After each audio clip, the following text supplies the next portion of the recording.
پڑا ہو رہا ہے، اسے تو میں بھی بتاتی ہوں، اس نے غصے سے کھڑے ہوتے ہوئے کہا، اور مریم کی آوازیں دینے کے باوجود کڑے تیوروں سے اس کے کمرے میں پہنچ گئی اور آتے ہی کمرے کی تمام لائٹس آن کرتی ہے۔ اچانک روشنی کے احساس سے وہ آنکھیں کھول کر دیکھنے لگا، مگر پھر لائٹ آنکھوں میں چپنے لگی تو وہ دوبارہ آنکھیں بند کر کے اٹھ کے بیٹھ گیا۔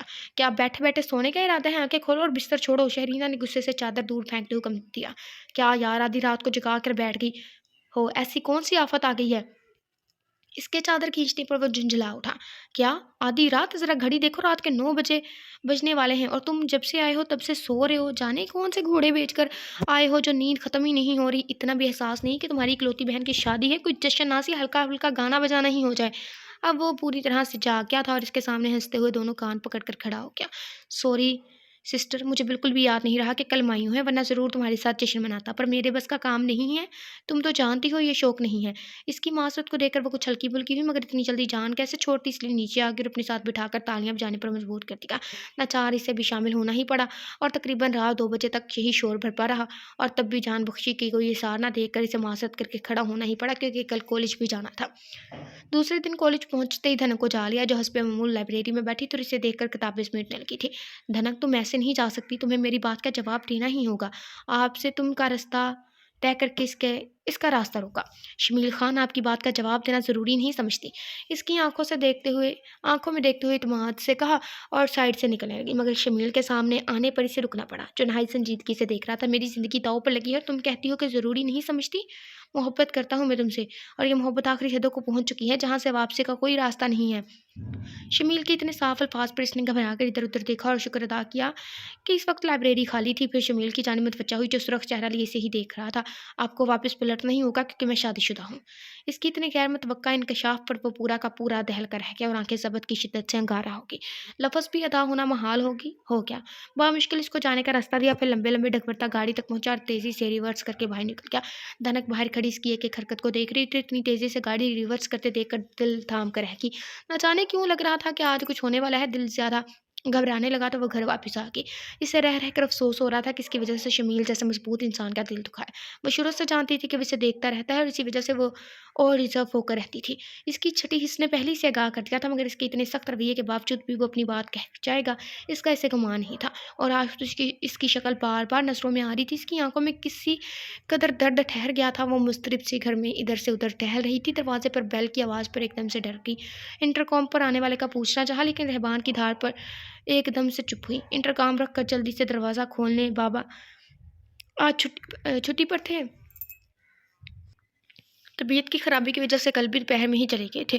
کیا سارا دن سوتی رہتی ہو؟ کب سے بیل بجا رہا ہوں۔ دروازہ کھولتی اس کی جھاڑ پر جواب دینے ہی لگی کہ گاڑی میں ایک چربی لڑکی کو بیٹھا دیکھ کر خاموش ہوگی، جو مسکراتی نظروں سے صحیح دیکھ رہی تھی۔ وہ واپس جا کر گاڑی میں بیٹھا اور اسے اندر لا کر کھڑا کیا، پھر اس لڑکی کو لے کر آگے بڑھ گیا۔ دھنک اس قدر لا تعلقی اور اہانت پر آنسو صاف کرتی خود بھی اندر کی جانب بڑھ گئی۔ آج ویسے بھی دل رونے کو چاہ رہا تھا، گلا خراب ہو رہا ہے، بس بہانہ چاہیے تھا آنسو کو باہر نکلنے کا۔ اور وہ اپنے کمرے میں آئی تو وہاں امی، رہبان اور وہ اجنبی لڑکی پہلے سے موجود تھے۔ امی کسی بات پر غصے سے کپکپا رہی تھی۔ امی پلیز ریلیکس، دنیا کے کتنے مرد دوسری شادی کرتے ہیں، میں نے بھی کر لی تو کون سی قیامت آ گئی۔ رہبان کے الفاظ سن کر وہ چکرا کر رہ گئی۔ یہ کیا کہہ رہا تھا وہ؟ کیا کمی تھی دھنک میں جو اس لڑکی کو لے کر آئے ہو؟ تمہاری پسند سے ہی میں نے دھنک سے تمہاری شادی کی تھی، کیا قصور تھا اس بچی کا جو اس پر سوتن لے آئے ہو؟ بہت دن سے میں تمہارے رنگ ڈھنگ دیکھ رہی تھی، مگر خاموش رہی، یہ سوچ کر کہ کچھ بھی کرنے سے پہلے اپنی ماں سے ضرور پوچھو گے، مگر تم نے آج میرا سر جھکا دیا، اپنے ساتھ ساتھ مجھے بھی اس معصوم بچی کا گنہگار بنا دیا۔ امی کا اتنا شدید ردعمل دیکھ کر وہ ایک لمحے کو گڑبڑا گیا، جبکہ وہ لڑکی سکون سے کمرے کا جائزہ لے رہی تھی۔ امی پلیز یہاں بیٹھے، اس نے ہاتھ پکڑ کر انہیں بٹھانا چاہا، مگر وہ اور زیادہ چراغ پاؤ ہوئی۔ دور ہو جاؤ میری نظروں سے، تم نے آج میرا مان توڑ دیا، میری لاکھوں کی عزت کو ایک دوسری عورت کی خاطر 2 کوڑی کا کر کے رکھ دیا۔ کیا جواب دوں گی میں دھنک کے گھر والوں کو کہ یہ بھی میری تربیت؟ چلے جاؤ یہاں سے، دفع ہو جاؤ میری نظروں کے سامنے سے۔ وہ روتی ہوئی تنفر سے اس لڑکی کو دیکھتی ہوئی دھنک کی جانب پلٹی، جو اپنا سر پکڑے کھڑی تھی اور یک ٹک رہبان کو دیکھ رہی تھی، جو ظالم ظلم کی انتہا کو پہنچ چکا تھا۔ اللہ معاف کرے، اتنی انا! میں نے اتنے ناول پڑھ لیے ہیں، میں نے اتنے ٹھیک ہے، میں نے دیکھا ہے اپنے انکلز وغیرہ، مطلب ٹھیک ہے، ہم دنیا میں رہتے ہیں، ہمارا واسطہ ہوتا ہے، یا ہم لڑکیوں سے باتیں سن لیتے ہیں، عورتوں سے باتیں سن لیتے ہیں، یا مما لگی ہوتی ہیں، ایسا کچھ بھی، تو وہ ایسے بولتے ہیں، ایسا کافی کہتے ہیں کہ اس کا شوہر ایسا ہے، اس کا خیال نہیں رکھتا، ایسا کچھ بھی، لیکن میں نے اتنا انا پرست مرد کبھی نہیں سنا۔ دیکھا تو دور کی بات ہے، میں نے اتنا نمبر اس مرد کبھی نہیں سنا، اس کے بارے میں کبھی نہیں سنا. ہماری پوری فیملی میں نا ایسا کوئی نہیں ہے. ٹھیک ہے انہیں غصہ ہو تو وہ ناراضی اتارتے 1 ماہ 2 ماہ، چلو زیادہ سے زیادہ 3 4 ماہ. یہ سال پورا ہو گیا اسے بلایا تک نہیں، اور اس کے بعد دوسری شادی. اتنا آنا برست میں نے کبھی نہیں دیکھا. اللہ، بڑے ڈھیٹ گھوڑی نسل گئے گدا گیں کا. دل کرا قتل کر دو اس کا. ویسے کبھی نہ کبھی میرا دل کرتا ہے کہ اس کا کر دو اس کا کر دو، اگر ایک قتل معاف ہوتا تو. معاف ہی نہیں ہے، کوئی نہیں کر سکتی.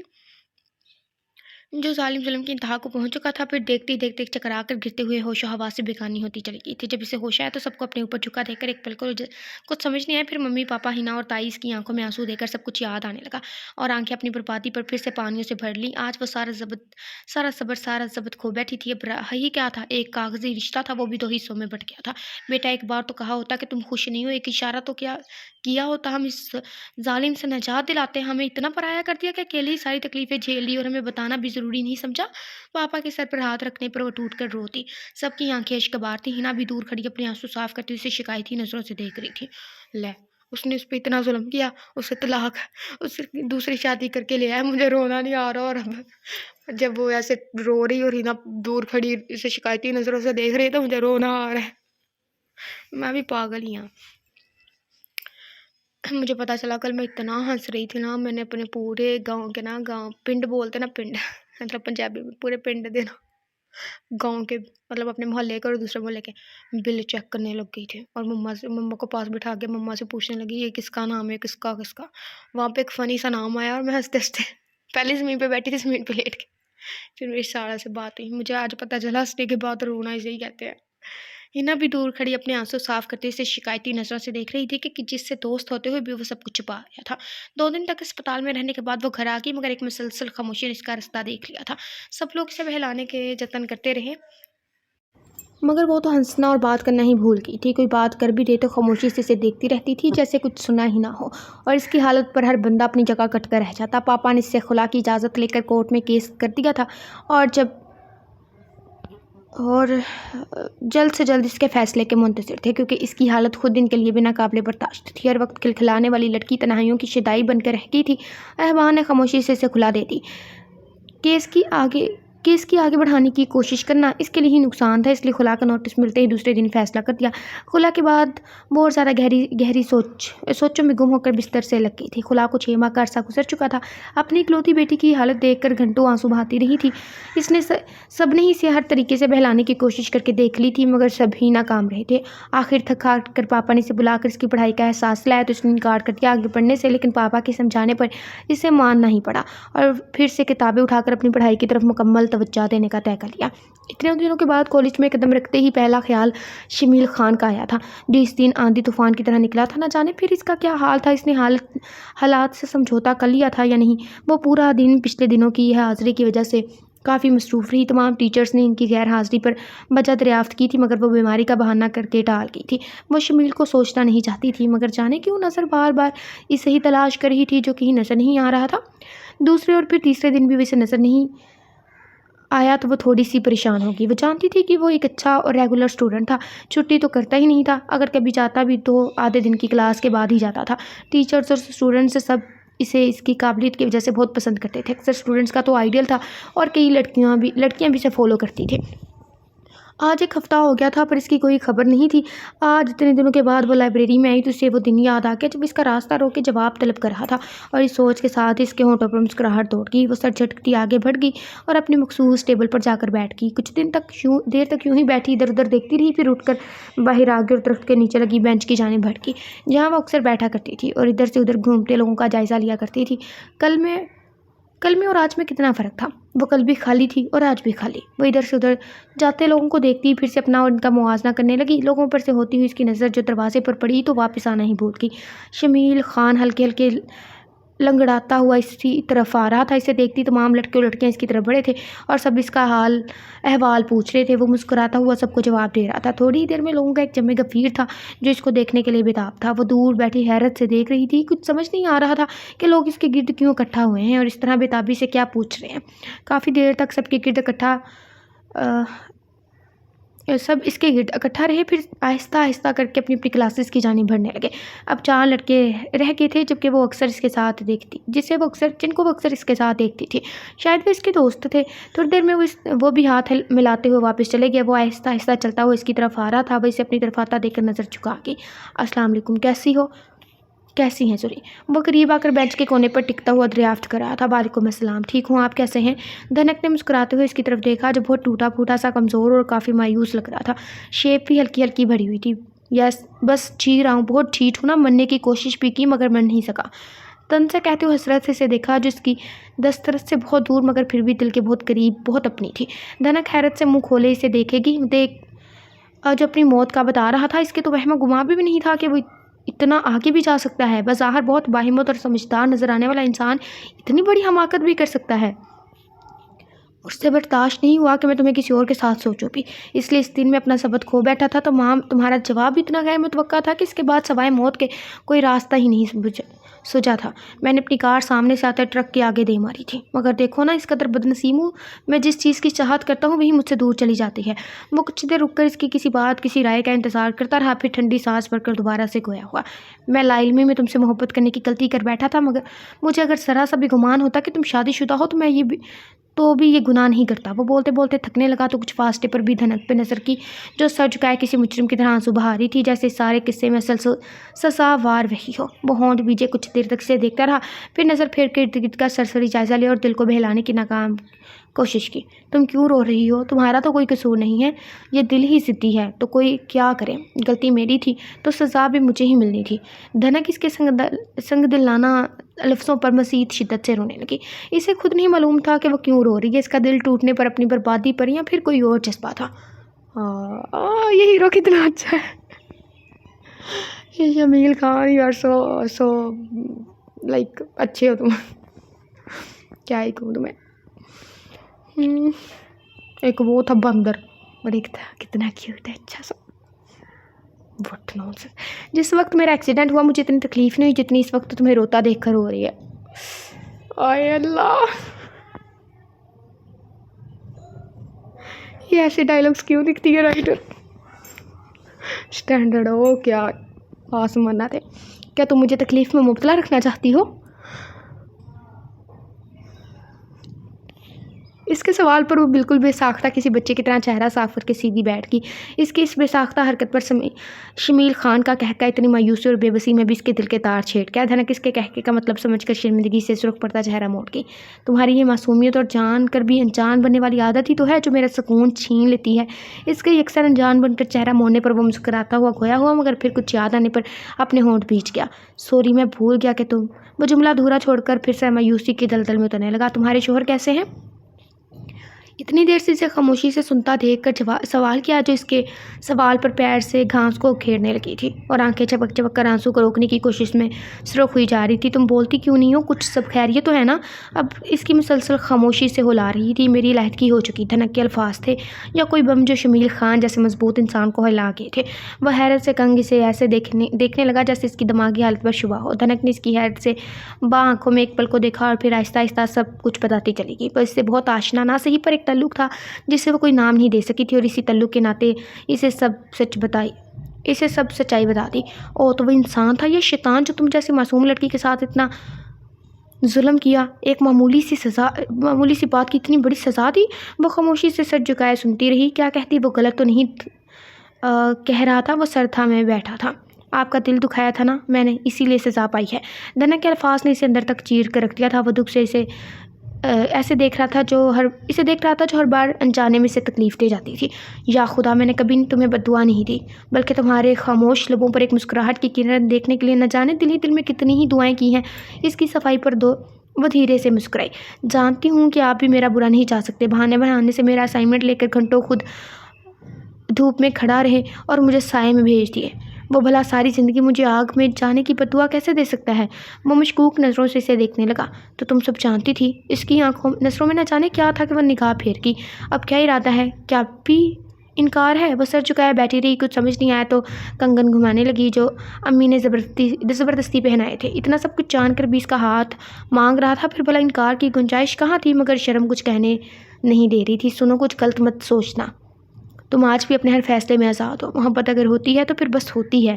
محبت میں دوریاں اور قربت بے معنی ہے. یہ تو دور رہ کر بھی دل کے بہت پاس ہوتی ہے. اس لیے میرا خیال مت کرنا, بلا جھجک اپنا فیصلہ سنا دینا. میری ہر خوشی تمہاری خوشی میں ہے. جیسا تم چاہو گی ویسا ہی ہوگا. وہ اس کی خاموشی کو انکار سمجھتا ہوا مایوسی سے جانے کے لیے کھڑا ہوا. کیا ہر بات کا اظہار زبان سے ہی ضروری ہے؟ وہ اسے جانے کے لیے تیار دے کر جلدی سے بولی. جب محبت خود ہی دروازے پر دستک دے رہی ہو تو وہ انکار کیسے کر سکتی تھی؟ ناشکری بن کر دوبارہ کسی مصیبت میں نہیں جانا چاہتی تھی. کیا کہا؟ ذرا پھر سے کہنا. اسے اپنے کانوں پر شبہ ہوا. لوگ بلا وجہ ہی آپ کو ذہین کہتے ہیں. وہ جل کر خود بھی کھڑی ہو گئی تھی. شمیل اس کے جلنے پر کہکا لگانے سے باز نہ رہا. وہ بھی اسے ترچھی نظروں سے دیکھتے ہوئے دھیرے سے مسکرا دی. وہ آج پہلی بار اسے بلند و باع کہکا لگاتے ہوئے دیکھ رہی تھی اور دل نہ جانے کیوں چاہ رہا تھا کہ وہ اسے ہی ایسی خوشی سے سرشار ہنستا مسکراتا رہے. اب کچھ لوگوں کے دل میں آیا ہوگا کہ اس سے بھی تو وہ بات کر رہی ہے. پہلی بات, اس نے اس سے کوئی ملاقات نہیں کی. وہ یونیورسٹی میں یا کالج میں ایک ساتھ پڑھتے ہیں تو اس وجہ سے آمنا سامنا ہو جاتا ہے, خاص طور پہ تب جب آپ کو ایجوکیشن میں ہو. ہاں اگر وہ ایک جگہ ہوتی, گرلز کالج میں ہوتی ہے, اور پھر بعد میں اس سے ملنے جاتی ہیں سڑک پہ کھڑی ہو کے, تو یہ غلط ہونا تھا. پھر اس کا یہ ایک منافقت ہونی تھی.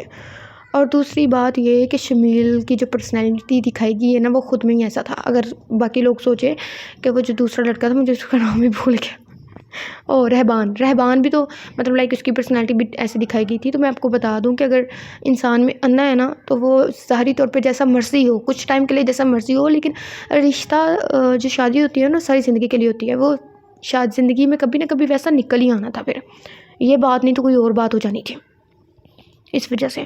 لیکن شمیل ایسا نہیں ہے. زیادہ بننے کی ضرورت نہیں ہے. میں شادی تک اب آپ سے موضوع پر کوئی بات نہیں کروں گی. اس کی معصوم کی سی دھمکی پر وہ اسے دیکھ کر رہ گیا. اتنا ظلم کس لیے؟ ابھی تو میں نے کچھ کہا ہی نہیں. وہ چھیڑنے سے باز نہ رہ سکا. وہ آپ جانتے ہیں کہ مجھے یہ سب پسند نہیں ہے اور یہ سب ٹھیک بھی نہیں ہے, اس لیے پہلے ہی آپ کو آگاہ کر رہی ہوں. اگر صحیح سمجھے تو ٹھیک, ورنہ جیسے آپ کی مرضی. دیکھا, اس کی سنجیدگی دیکھ کر وہ بھی سنجیدہ ہو گیا. یہ تو میری خوش قسمتی ہے کہ تم اتنی اچھی سوچ رکھتی ہو. میں تو ویسے ہی مذاق کر رہا تھا. ایک مرد چاہے کتنا بھی آزاد سوچ کا حامل ہو, بیوی سے باحیا اور باکردار ہی بھلی لگتی ہے. اس کے جواب پر وہ مطمئن سی ہو کر مسکرا دی. ویسے تم ہو بڑی چور, اپنی معصومیت میں میرا دل چرا لیا. اب میں سوچ رہا ہوں کہ سادگی نے اتنا کباڑا کیا اور دلہن بن کر کیا قیامت لاؤگی. وہ پھر سے شرارت پر آمادہ ہوا. کیا ہوش میں تو ہیں آپ؟ یہ کیسی باتیں کر رہے ہیں؟ اس کی بات پر وہ سرخنار ہوئی. تمہیں دیکھ کر ہوش کس کافر کو رہتا ہے؟ وہ آنکھوں میں محبت سمائے مخمول ہے. مجھے کیوں شرم آ رہی ہے. وہ میں چلتی ہوں اب کافی دیر ہو گئی ہے. اس سے اب اس کے سامنے کھڑا رہنا مشکل ہو گیا تھا. بہت ظالم ہو, تھوڑا یقین تو ہونے دو کہ میں اتنا خوش نصیب بھی ہوں کہ تمہیں پا چکا ہوں, اپنی محبت کو حاصل کر چکا ہوں. وہ اس کی شرمیلے انداز کو آنکھوں میں محفوظ کرتے ہوئے محبت سے بولا, مگر اسے قدم بڑھاتا دیکھ کر جلدی سے اسے روکنے کی کوشش میں پیچھے بھاگا, پر پیر میں زخم کی وجہ سے لڑکھڑا کر رہ گیا. اللہ خیر. وہ جلدی سے بھاگ کر اس کے قریب اور جھک کر اس کا پیر دیکھنے لگی. واقعی پاگل ہے, اگر ابھی کچھ ہو جاتا تو. وہ اسے دیکھتے ہوئے سیدھی ہوئی. تم بچہ ہو نا, کچھ دیر تو رکو. وہ کہراتا ہوا موقع دے کر پھر سے بچوں کی طرح بسیط ہوا. اب تو ساری زندگی کا ساتھ ہے, پھر کیوں فکر کرتے ہیں؟ اس کی بتابی پر مسکراتے ہوئے آگے قدم بڑھانے لگی اور ساتھ اسے بھی اشارہ کیا. شمیل اس کی اس انوکھے اقرار پر عقیدت سے اسے دیکھتا ہوا دھیرے دھیرے اس کے ساتھ قدم سے قدم ملا کر چلنے لگا. دونوں مسکراتے ہوئے آگے بڑھتے جا رہے تھے اور ان کے دل محبت کو پا کر خوشی سے گنگنانے لگے تھے. آرزوں کی راہوں میں, دھڑکنوں کی باہوں میں, آؤ گھر بنائیں ہم, پھر وہ گھر سجائیں. اپنا پیار میں لاؤں, اپنا روپ تم لانا, میں بہاریں لاؤں کہ نرم دھوپ تم لانا. ختم. اس سے ایک لیسن ملتا ہے, وہ یہ ہے کہ جب انسان صبر کرتا ہے نا تو پھر اس کا پھل میٹھا ملتا ہے. اور جب انسان دیکھیں, صبر میں شکوہ نہیں ہوتا, صبر میں بس صبر ہوتا ہے. جب آپ صبر کے ساتھ شکوہ کرتے ہیں نا تو وہ صبر کو ضائع کر دیتا ہے. میں کہتی ہوں, میری بہت قریبی دوست ہے, وہ کہتی ہے کہ شکوے صبر کو ضائع کر دیتے ہیں. آپ نے جتنا بھی صبر کیا نا اس کو ضائع کرنے لگ جاتے ہیں شکوے. صبر جب ہوتا ہے نا تو بس پھر سر خم کرو اور ہو جاتا ہے. اس میں یہ نہیں کہ کیوں, کیسے, کب تک ٹھیک ہوگا, ایسا کچھ بھی نہیں. بس اللہ پہ چھوڑ دو. ہاں, آپ اللہ تعالیٰ سے بات کر سکتے ہیں. بات اور شکوے میں بہت فرق ہوتا ہے. ٹھیک ہے, آپ انہیں اپنی حالت بتا سکتے ہیں, اللہ کو اپنی حالت بتا سکتے ہیں. اگر آپ تھک رہے ہیں تو اس کو وہ بتا سکتے ہیں کہ آپ تھک رہے ہیں. بس شکوے میں اور بات میں ڈفرینس ہوتا ہے. تو اس میں یہ تھا کہ اگر آپ صبر کریں نا تو وہ دو سبق تھے اس میں, ایک صبر کا اور دوسرا یہ کہ اللہ تعالیٰ جو کرتا ہے نا وہ اچھے کے لیے کرتا ہے ہمیشہ. اگر آپ بری راہ پہ ہیں یا اچھی راہ پہ, جو بھی, اگر آپ کو ٹھوکر بھی لگ رہی ہے نا اس میں بھی کوئی مصلحت ہے. ہمارا مائنڈ نا، جو انسانی فطرت ہے وہ ہمیشہ نیگیٹو کی طرف جاتا ہے. اب ہمیشہ پازیٹیو سوچا کریں، ٹھیک ہے. وہ ایک فطری سا عمل ہے میرے خیال میں. یہ نیچرلی ہے کہ انسان کا مائنڈ ہمیشہ زیادہ تر سب سے پہلے نا نیگیٹو کی طرف جاتا ہے. اللہ تعالیٰ کا بہت کرم ہے کہ میں زیادہ تر پہلے پازیٹیو سوچتی ہوں. تو آپ پہلے پازیٹیو سوچا کریں، ٹھیک ہے. نیگیٹو کو دور ہی کرتے ہیں خود سے. فی امان اللہ. اپنا بہت سارا خیال رکھیے گا. ناول کا بتائیے گا کہ ناول آپ کو کیسا لگا. مجھے تو بہت خوبصورت اور ڈیسنٹ سا لگا ہے. آپ بتائیے گا آپ کو کیسا لگا. اگر ہم نے ٹھیک ٹریٹ نہیں کیا اس کے لیے معذرت کھائیں، لیکن پلیز اپنے لہجوں سے کوشش کریں کسی کو تکلیف نہ پہنچے. آپ کے الفاظ ہوتے ہیں جسٹ ایک کالے حروف بس، لیکن وہ کسی کا دل دکھا سکتے ہیں، آپ کا دل کالا کر سکتے ہیں، آپ کی قسمت، آپ کا نصیب کچھ بھی سیاہ کر سکتے ہیں. کیونکہ الفاظوں کے دانت نہیں ہوتے، لیکن وہ کاٹتے بہت برا ہیں. فی امان اللہ.